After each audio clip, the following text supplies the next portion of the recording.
I wake to silk sheets I've never touched before. My body aches in places I don't understand. The room spins, marble floors, floor-to-ceiling windows overlooking a city I'd barely recognize from this height. This isn't my cramped studio apartment with the broken radiator. And then I hear it. A soft whimper. A cry. I turn my head slowly because my neck throbs and my heart stops. There's a crib beside the bed. White, elegant, expensive. Inside it, wrapped in blankets that probably cost more than my entire semester's tuition, is a baby. A newborn. His tiny fists curl against his face, dark hair, olive skin, and when his eyes flutter open for just a second, they're the same storm gray color as... No. No. I scramble out of bed, my legs weak, and stare down at this child who cannot possibly be real. My hands shake as I touch my stomach. Flat but tender. There are stretch marks I don't remember. A hospital bracelet around my wrist with yesterday's date. Whose baby is this? I whispered to the empty room. But I already know, because when I look at his face, I see him. Julian Ashford, the billionaire businessman whose name appears in headlines I could never afford to care about. The man whose eyes met mine across a crowded hospital waiting room 6 months ago when I was there visiting my dying grandmother, and he was there for reasons he never explained. The man who, somehow, impossibly, I spent one night with, and I don't remember any of it. My life before that night was a series of survival routines. Wake at 5 a.m., study while the coffee brews in the motel's lobby. The manager lets me use it for free if I clean the floors. Classes from 8 to 2, then my first shift at the diner, where I smile through harassment from drunk customers because I need the tips. Evening shift stocking shelves at the convenience store. Homework until midnight, sleep for 4 hours, repeat. I grew up in a house where we counted pennies to buy milk, where my mother worked 3 jobs and still couldn't keep the lights on, where I learned early that people like me don't get rescued. We just keep swimming until we drown. Julian Ashford's world was so far from mine, it might as well have been another planet. But I remember the first time I saw him, 6 months earlier. The hospital waiting room smelled like antiseptic and despair. I'd been there for hours, holding grandmother's hand as her breathing grew shallower. The nurses were kind but distant. They'd seen this too many times. I stepped out for air I couldn't afford to breathe and collided with a wall of expensive suit. "I'm sorry," I stammered, backing away. He caught my elbow, steadied me. "You're exhausted," he said. Not a question. An observation delivered with the certainty of someone who sees everything. Julian Ashford. I recognized him from the business magazines that littered the hospital lobby, but in person, he was different, sharper, sadder. There was something haunted behind those gray eyes. "I'm fine," I lied. "No," he said quietly, "you're not." He pressed something into my palm. When he walked away, I looked down. $500 in cash and a business card with a single handwritten word on the back. Survive. I never saw him again, until I woke up in his penthouse with his baby beside me. The door opens. A woman in a pristine white uniform enters. Nurse, I think, by the way she moves toward the crib with practiced efficiency. "You're awake," she says, her smile professional but warm. "How are you feeling?" Confused, terrified, like I'm losing my mind. What is a... "The baby is healthy, 7 pounds, 4 ounces. It's been fed and changed. You gave birth 36 hours ago." The room tilts. I don't remember being pregnant. Her smile falters. That's not uncommon after trauma. The doctor will explain. "Where is Julian Ashford?" She hesitates. "Mr. Ashford had to travel unexpectedly, but he left instructions. You're to stay here as long as you need. Everything has been arranged." Arranged? I look down at myself. I'm wearing a nightgown I've never seen, soft and expensive. My student ID and phone are on the nightstand, but there's something else. A jewelry box.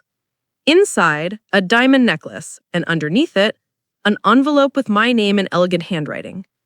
I remember fragments.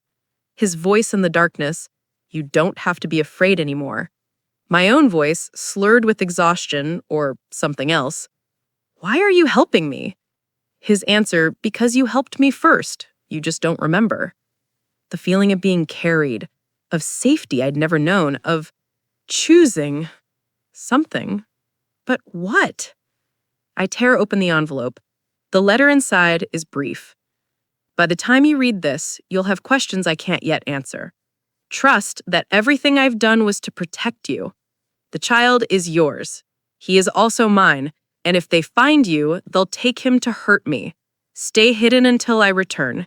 You saved my life once. Let me save yours now. Jay. My hands shake so badly I drop the paper. Someone wanted to hurt him.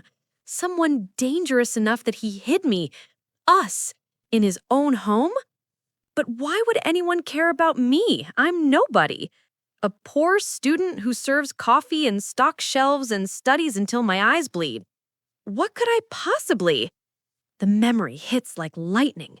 3 months earlier, I was closing the convenience store alone. The owner trusted me with keys because I never stole, never complained. It was past midnight. The street outside was empty. A black car screeched to a stop. 3 men piled out.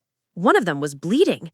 The bleeding man stumbled inside, and even through the panic and blood, I recognized him.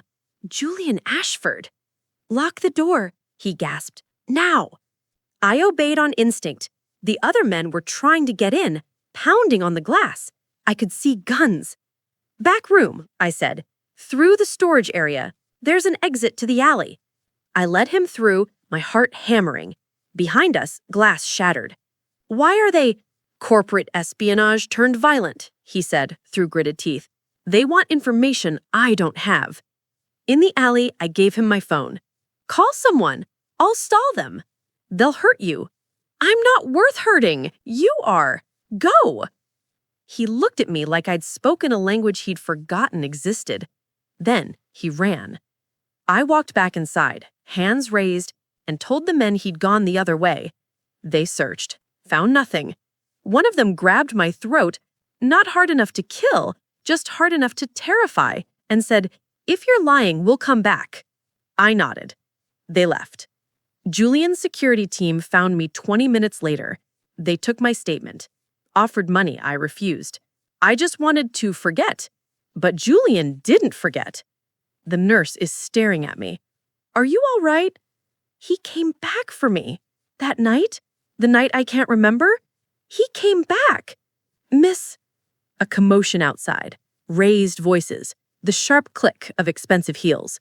The door flies open. A woman in a tailored suit enters, flanked by 2 men in security uniforms.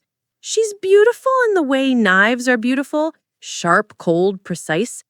"I'm Vanessa Ashford, Julian's sister, and that child belongs to our family." I step between her and the crib instinctively. "He's mine." "You're a student," she says, contempt dripping from every syllable. "You have nothing, no resources, no family worth mentioning. My brother made a mistake bringing you into our world, and now I'm here to correct it." "Julian left me here." "Julian is missing," she snaps. "His plane disappeared over the Atlantic 12 hours ago. So as next of kin, I'm taking control of his assets, including his child." The world stops. "Missing?" Vanessa's smile is all teeth. "The authorities are searching. But my brother made powerful enemies. If he's alive, he's in hiding. If he's not, well, either way, you're alone.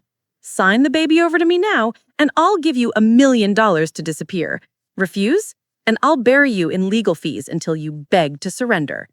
The nurse starts to protest, but Vanessa silences her with a look.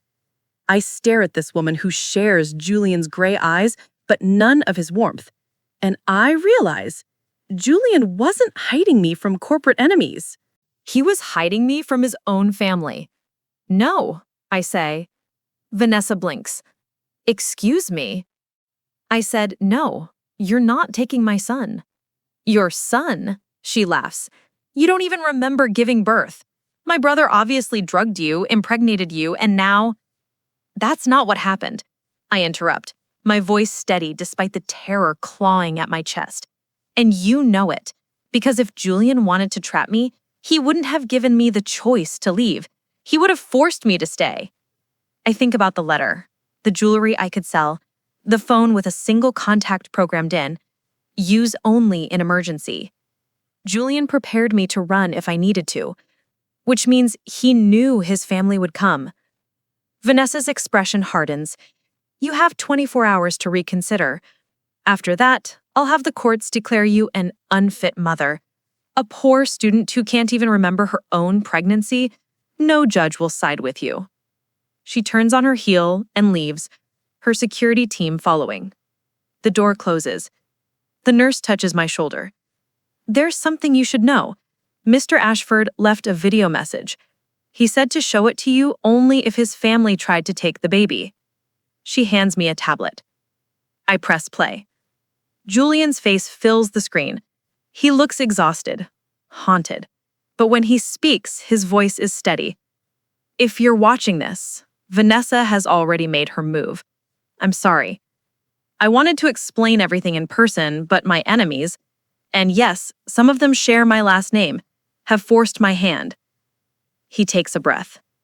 That night we spent together wasn't an accident. I came to you because after you saved my life, I had you investigated. I learned everything, your struggle, your strength, your grandmother's death, and I made a choice that will probably make you hate me. My heart pounds. I offered you a deal. One night, one choice. I would give you everything. Enough money to finish school, to build a life, to never struggle again. In exchange, you would carry my child. An heir my family couldn't control.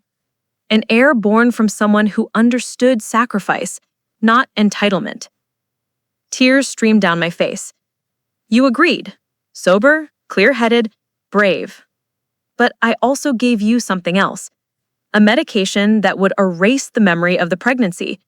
Not because I wanted to deceive you, but because carrying that knowledge for 9 months while my family hunted for you would have destroyed you. He leans closer to the camera.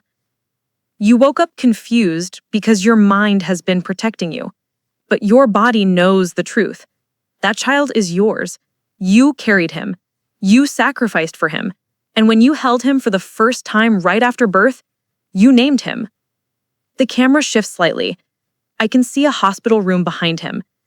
And me, unconscious, but smiling in my sleep, holding a baby. You named him Nathaniel, after your grandfather, the man who taught you that poverty doesn't define worth. Julian's eyes glisten. I'm disappearing to keep you both safe. My family will fight you, but I've left you resources, Swiss accounts, legal teams, and most importantly, proof. Medical records showing you consented, video footage of our conversations, everything you need to protect Nathaniel if I don't come back. He pauses. You asked me once why I was helping you. The truth is, you've been helping me since the moment you looked at those men with guns and chose to lie for a stranger. You reminded me that wealth isn't power, courage is, sacrifices, love is. His voice breaks. Take care of our son. And if I survive this, I'll spend the rest of my life proving to you that the choice you made, the choice to trust me, wasn't a mistake. The video ends.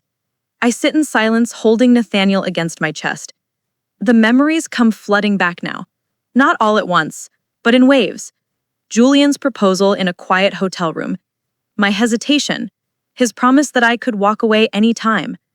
The months of careful planning. The night I went into labor and he held my hand, whispering, "You're the strongest person I've ever met." I chose this, not because I was desperate, not because I was manipulated, but because for the first time in my life, someone saw my strength instead of my poverty and offered me partnership instead of pity. 24 hours later, Vanessa returns with lawyers. I'm ready. I present the medical records, the contracts, the videos, the bank statements showing Julian set up an irrevocable trust in Nathaniel's name with me as sole guardian. Her lawyers try to argue coercion. They fail. Her lawyers try to argue incompetence. They fail. Because Julian documented everything. He built an unbreakable legal fortress around us. Vanessa's face twists with rage. This isn't over. Yes, I say quietly. It is. Your brother chose me because I don't care about your money or your name. I only care about our son. And if you ever try to take him again, I'll make sure the entire world knows how the Ashford family treats the mother of their only heir. She leaves without another word. Months pass. Nathaniel grows. I finish school, online with tutors Julian arranged. I learned about the empire my son will one day inherit. I learned to navigate wealth without losing myself.